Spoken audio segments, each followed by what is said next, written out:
Good morning, friends. It is Thursday, 6:30. I just did my cardio. I literally look like I'm half asleep. I'm ready for work. Yay. I wanted to take you through like pretty much a full day with me, like work and then training. I am training legs later, of course. And then just like, I don't know, see what my day is like, except I forgot this morning. I wake up and I am so fucking tired. I'm like, I gotta get to the gym. I'm just like one track mind in the morning. I got off the stairs and I was like, oh fuck. I was supposed to fucking record. Not supposed to, but I wanted to record. So I read on the Stairmaster and people are like, how do you do that? I don't understand. Yeah, my book gets a little bit of sweat on it. But the key is to keep it like a little bit away from your face and not be like this, like to kind of read like this. So it doesn't all drop on there. Like from your hands, you get a little fingerprints in there. But I am reading this book. It's called Ward D. And the author is Frida. I feel like it starts with an M. I forget. She's good. I am in a little book club and we're reading one of her other books, but I feel like her books are the same. It's like she has this like secret that she holds on to until the very end, and it's just like annoying. Like halfway through the book, I'm like, just fucking tell me already. Like I just want to know. Like it's just, I don't know. I'm like, and then I got off the stairs and I read like the first line of the next chapter, and they tell you the fucking secret. I'm like, motherfucker. But it'll be like a fun Friday gift to myself to figure out what the fuck she's talking about. I have in my beautiful cup here is I'm not gonna spill it, is the Good Morning Detox drink that I drink. So I drink like 40 ounces of water on the Stairmaster because that's how big my Stanley is. And then I don't eat anything obviously or drink coffee or anything like that until I finish this. And then I have my coffee. I'm a really big drink person. I love drinks. I have my coffee here. This is pumpkin grounds from Joe Knows Coffee and Bones French Vanilla. This pumpkin grind changed my life. Like it was so fucking good. And I go online and I can't find the pumpkin spice for this fucking company. I don't know why or what happened. Maybe Joe died. Maybe Joe doesn't know coffee anymore or something. But I find all the other shit, so I don't know what I'm gonna do. I found it at Home Goods, so maybe I'll just go back to Home Goods. But you know how they just have like random ass shit all the time? I'm gonna drive to work, eat my first meal. If there's people in the whatever room, I'm scared to record it because I feel like it's like, oh, of course this bitch fucking records herself. No, I've been there for 6 fucking years. I eat sourdough, yogurt, yum, yum, yum. The sourdough I got is everything sourdough, and I don't know how I feel about it. It's like soft everything, if that makes sense. I feel like certain people understand what I'm saying. It's not like the seeded everything, it's like the soft everything. If you know, you know. Let me know if you know. I head off to work now, and I will show you guys what I do at work. We're pretty fucking slow right now, so I'll show you what I kind of do at work sometimes.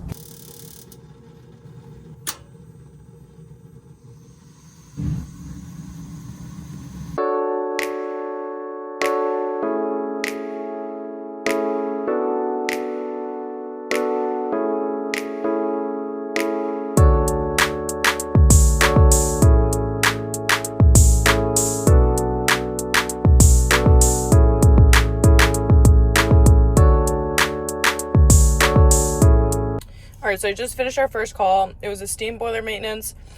When I first turned it on, it wouldn't light. The pilot tubing was full of water, liquid, whatever the fuck it was, so the gas couldn't push past it to actually light the pilot. So I cleared that out, and then once I cleared that out, it was lighting fine. I did the full maintenance, basically drain it down. It was clogged, so I did have to like let it drain down a little bit through the sight glass. And then I push a cartridge of compressed air through the boiler drain so it could like dislodge the sludge and make it come out. Once it was pretty drained from there. Then I removed it and try to clear out all that debris that's sitting in that bottom. Always change the sight glass washer and nuts because it is getting heated pretty hot. Obviously it's steam boiler, it's making steam, so that gasket can wear very easily and then it'll start leaking out of this. I didn't get a video of me cutting the new sight glass just because like it was kind of a weird basement and it was hard to angle it, but I cut a new sight glass because it was starting to thin a lot at the bottom, and when I tried to put it in, it wasn't seating all the way in, so I cut it with like a special glass cutter, and then you heat it up, and then you kind of crack it. And then I siphoned in steam cleaner. What steam cleaner does is like, as it heats up, collect the debris, the oils, whatever it may be in the system, and it'll drop it to the bottom. So next season you're able to actually clear it out. And the only other thing that was so annoying is I was cleaning the stuff in the sink downstairs. Like you have to clean all the sensors and safeties and stuff like that. So I was using her like slop sink, laundry sink in the basement, and the bitch wasn't fucking draining. And I was like, great. And I looked down and there's a little bit of water on the floor. I was like, great, just my luck. And it's on an ejector pump. So basically the drain is below where their main sewer line is, so it has to be ejected up and into the sewer line. It was leaking out of the seam and I was like, I fucking hate my life. And then I realized the outlet that it was plugged into wasn't getting any voltage, so I unplugged it, plugged it into an extension cord, started pumping. So on to the next goal.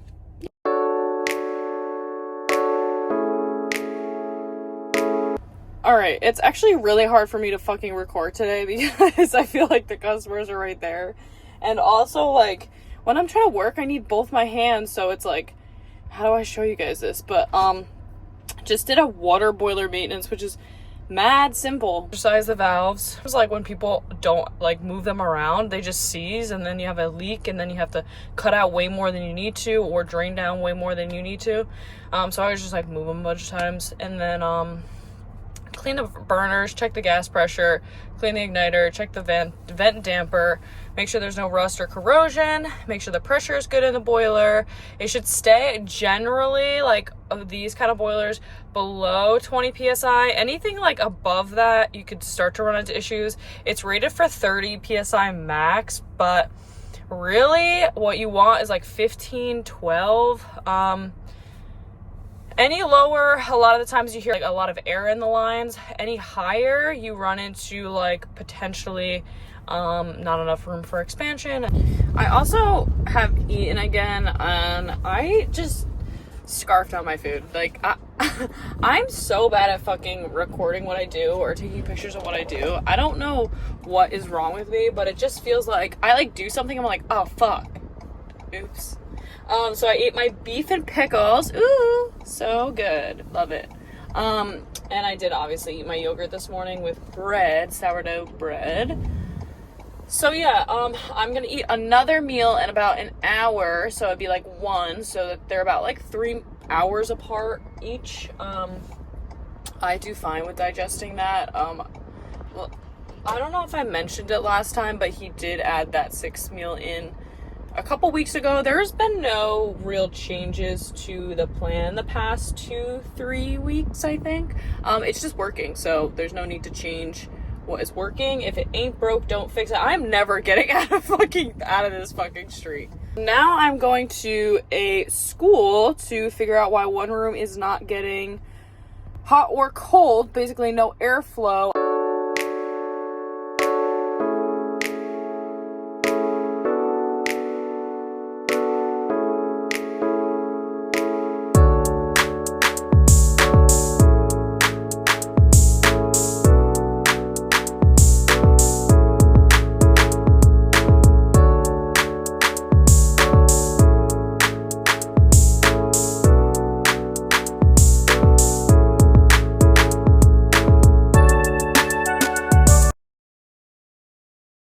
All right, so that one was pretty easy. I just kind of located where the vent in 2 offices actually were a problem, connected to the main trunk line, and they were both actually connected through a regular T, like it was just like a metal hard pipe T. The reason why they weren't getting airflow is because the damper was completely shut, and a damper basically lets you adjust the airflow to whatever room that you want. I just opened it all the way. The last one should really be opened all the way anyways. So I opened it and they're getting airflow now, which is good. The only thing is each vent is supposed to be connected to the main trunk line on its own with its own damper and then ran to wherever it needs to.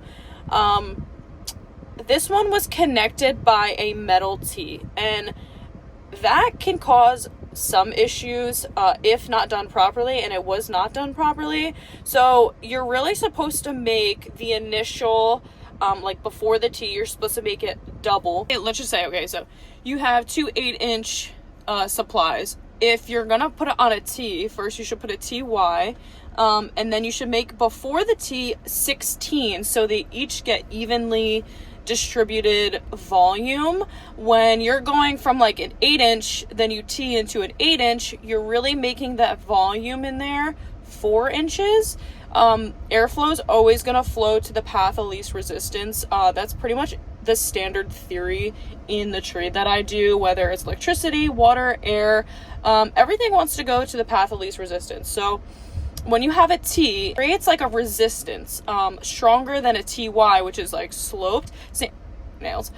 Same thing with like plumbing. Like you want to put TYs in, so it's just like a kind of a gradual rather than an abrupt turn. So the one on the run, which is like the straight path, the flat path, we'll say, of the T is going to get airflow easier than the branch, which is that perpendicular turn. So yeah,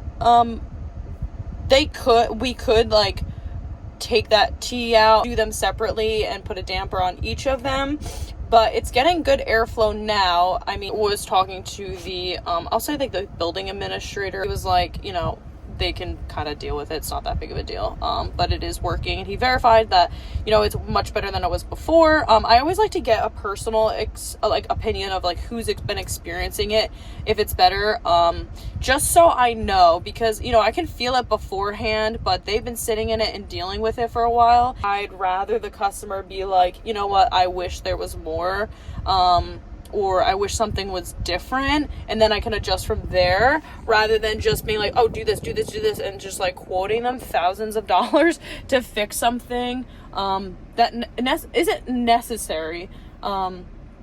Obviously, I want to give them the best service possible and want to give them as many options as possible, but I don't want to overwhelm people with quotes, especially talking about things that they're not necessarily familiar with. Sometimes when you talk too technical, talk too much to people, it overwhelms them, and then they just like, I don't even know what just happened, you know what I mean? And they're not as satisfied as if you were just to be like, hey, like, I did this, I have other options that could make this better if you're interested. But at this point, I do not believe it is necessary. It varies from call to call. Some things are necessary to be done. Some things I don't believe are good enough. And I will quote them for further things. And I will tell them, you know, I think this is important that you do, blah, blah, blah. But situations like this where, you know, it is fixed, there's ways that we can make it even better if they want. So yeah, nothing crazy. I'm gonna eat my second lunch, which today I get a free meal yet. I'm going to eat this meal, and I actually don't have another call yet. It's 1 o'clock. Like I said, we're really fucking slow. We're like in between seasons. So, but I've been kind of enjoying not rushing around. We'll see if there's anything else that comes in before we go to the gym later.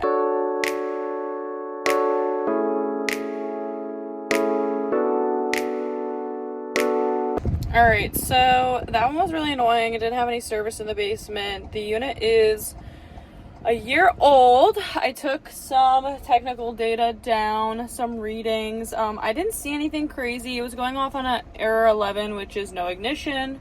Yeah, it wasn't igniting, and then all of a sudden just started igniting. didn't change anything, didn't do anything, and then I kept resetting it, I kept fucking igniting. So sometimes you just run into these problems. Being as though it is only a year old, for tankless water heaters, at least for Renai, in order to get warranty parts, you need to file a case number. The technical support team has to verify what you're thinking is correct, and then you can order it from Parts Town or whatever the fuck it is. So I called technical support, and there was a 2-hour hold time. So I'm gonna call back number. If it's within 30 minutes, I'll wait there, but 2 hours is a little crazy.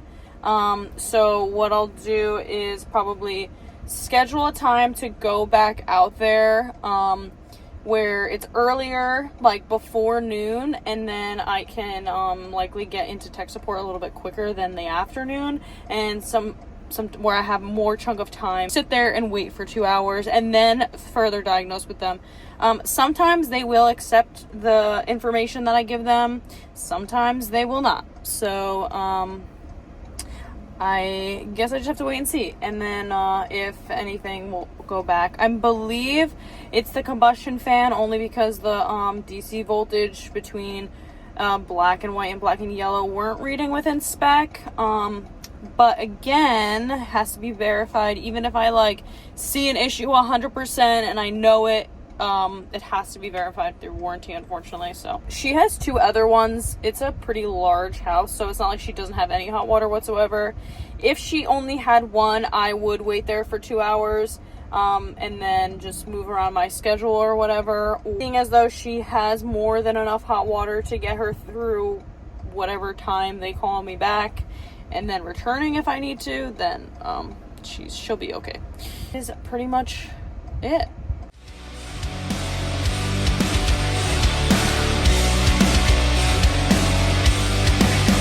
It feels like American dreams caught on fire. We're tearing down the white picket fences. A soldier bleeds and a soldier dies. Have you ever thought that war was a sickness? I'm a son of it, fucked up from it. Casualty in my family cause of it. We dare to dream or live to die. Reunited by the truth at the right time. Something's wrong here, or so it seems. Cause I'm not sleeping in American dreams, American lies. We're trying to see through the smoke in our eyes. So give me the truth, don't tell me your lies. Cause it's harder to breathe when you're buried alive by American dreams. With every bullet hole, there's a blood stain. Another family that's struggling to keep sane. Cause the neighborhood ain't a safe place. Got us all wearing black every Sunday. And I'm growing numb to the violence. Sing along to the sound of the sirens. We're trying to keep ourselves alive, but it's hard to get by when it feels like something's wrong here, or so it seems. Cause I'm not sleeping in American dreams, American lies. We're trying to see through the smoke in our eyes. So give me the truth, don't tell me your lies. Cause it's hard. All right, so I just got my free meal, and it's spicy tuna rolls and Connie salad. So yeah, that was a really long fucking day. It is like 8:30. I don't know what happened with the time. Sometimes when I do leg day, the time just I'm like, holy fuck, what happened? That was a really good training session, but my hip really hurts, so I'm hoping that feels better tomorrow. It feels like it's fallen out of its socket. But yeah, so that's a day in the life of me. It's just kind of go until I get home and eat. So I have to make my meals for tomorrow, pack my bag for tomorrow, and take a shower, eat my free meal, and eat one last meal, and then go the fuck to bed. So thank you all for watching. I will see you guys next week.